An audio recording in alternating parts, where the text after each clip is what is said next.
침묵은 미국과 이스라엘의 공격에 동의한다는 의미입니다. 주한 이란 대사가 서울에서 열린 기자회견에서 대놓고 이렇게 말했습니다. 근데 문제는 여기서 끝이 아니었어요. 같은 날 이스라엘 대사도 기자회견을 열었거든요. 서울 종로구에서요. 서울 한복판에서 이란과 이스라엘이 각각 기자회견을 열고 서로 반박하는 상황. 이게 무슨 상황인지 아시겠어요? 쉽게 말하면 중동 전쟁이 한국 땅에서 대리 외교전으로 번진 겁니다. 오늘 영상에서는 이 상황을 처음부터 끝까지 정리해 드릴게요. 왜 이란 대사가 화가 났는지, 이스라엘은 뭐라고 반박했는지, 그리고 가장 중요한 건 이게 우리 경제랑 일상에 어떤 영향을 미치는지까지요. 먼저 3월 5일에 무슨 일이 있었는지부터 보겠습니다. 서울 용산구 이란 대사관에서 사이드 쿠제치 주한 이란 대사가 기자회견을 자청했습니다.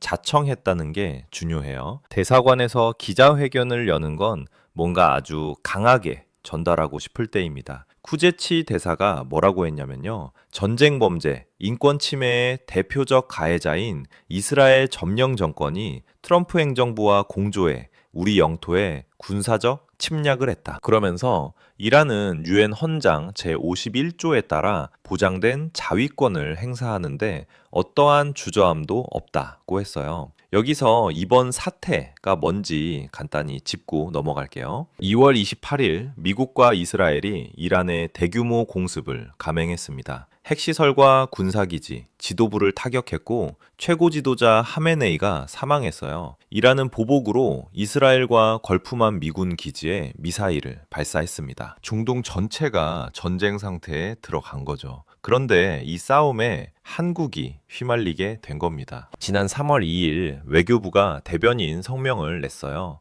내용을 보면요. 우리 정부는 현 중동 상황 전개에 대해 심각한 우려를 가지고 예의주시 중이며 국제 비확산 체제의 수호에 대해 확고한 의지를 가지고 있다. 이란 핵 문제 해결을 위한 국제사회의 노력에 동참하고 있으며 대화 과정이 복원되고 협상을 통해 평화와 안정이 회복되기를 희망한다. 여기서 중요한 건 비확산 체제 수호를 강조했다는 거예요. 이게 왜 중요하냐면 이란의 핵 개발이 문제라는 미국, 이스라엘 측 논리를 간접적으로 수용하는 뉘앙스거든요. 그래서 참여연대 같은 시민단체에서도 사실상 미국 침공을 핵 문제 해결 노력으로 미화하고 있다고 비판했습니다. 이란 대사는 이 성명이 마음에 안 든 겁니다. 쿠제치 대사는 기자회견에서 대한민국이 분쟁을 멈추는데 좀 더 역할을 하길 희망한다고 말했고 결정적으로 이 한마디를 덧붙였어요. 침묵은 미국과 이스라엘의 공격에 동의한다는 의미입니다. 외교에서 이런 식의 직접적 언급이 갖는 무게를 아셔야 해요. 비유를 들면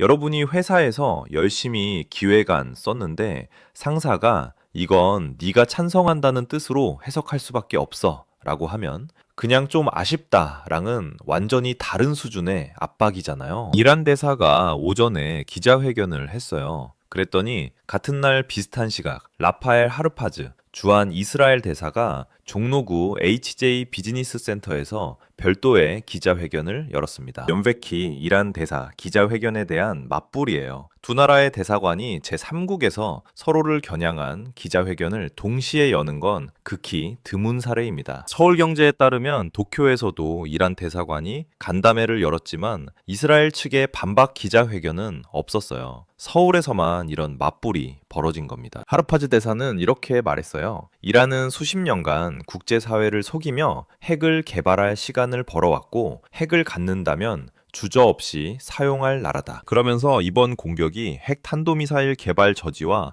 이란 시민들의 자유를 위한 정당한 군사작전이었다고 주장했습니다. 누가 맞는지는 저도 판단하기 어렵습니다. 하지만 확실한 건 이 두 나라의 대리전이 서울 한복판에서 벌어지고 있다는 거예요. 왜 하필 한국에서 이런 일이 생겼을까요? 이 질문에 답하려면 호르무즈 해협을 알아야 합니다. 한국이 수입하는 원유의 약 70%가 중동에서 옵니다. 그 대부분이 호르무즈 해협을 통과해요. 이 해협은 한국 경제의 에너지 숨구멍입니다. 그런데 지금 이 해협이 사실상 마비 상태예요. 2월 28일 공습 직후 이란 혁명수비대 사령관이 통과하는 선박은 불태우겠다고 경고했고, 실제로 3월 1일 해협 통과 물량이 86% 급감했습니다. 머스크, 하팡로이드 같은 대형 해운사들이 통과를 중단했고 700척 이상의 유조선이 해협 밖에서 대기 중이에요. 이게 바로 시장에 반영되고 있습니다. 브렌트유 기준으로 공습 직전 배럴당 72달러였던 유가가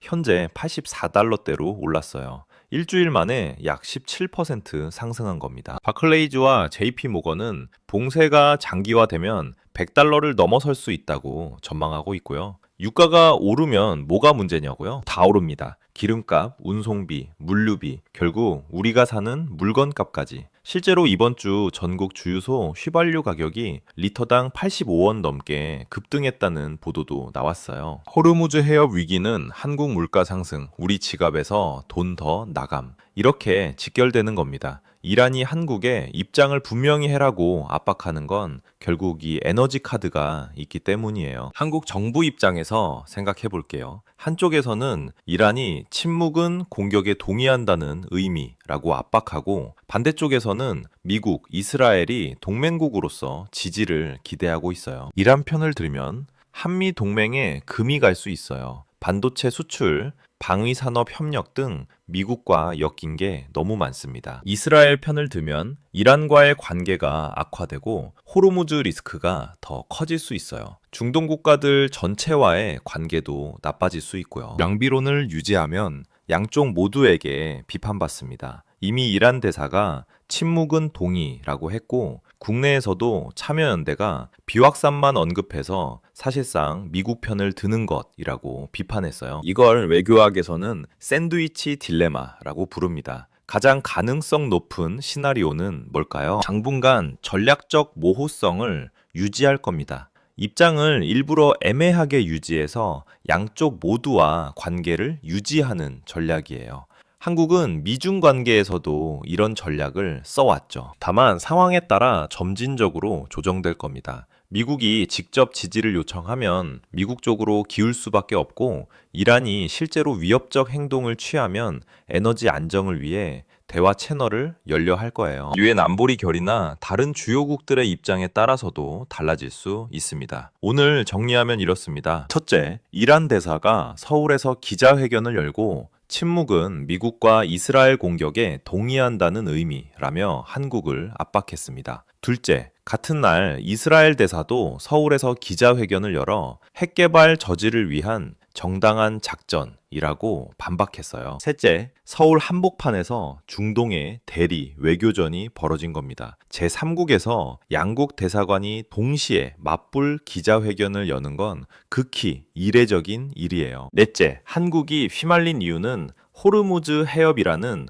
에너지 목줄 때문입니다. 지금 이 해협은 사실상 마비 상태이고 유가는 이미 17% 급등했습니다. 다섯째, 한미 동맹과 중동 에너지 사이에서 한국은 샌드위치 딜레마에 빠졌어요. 국제 정세가 동떨어져 보여도 결국 기름값, 물가, 경제 전반으로 다 연결됩니다. 오늘 알려드린 내용 알아두시면 앞으로 뉴스 보실 때 흐름이 보일 거예요. 여러분, 이 상황 어떻게 생각하세요? 댓글로 의견 남겨주세요. 보통의 경제학, 좋아요, 구독, 알림 설정 부탁드리고요.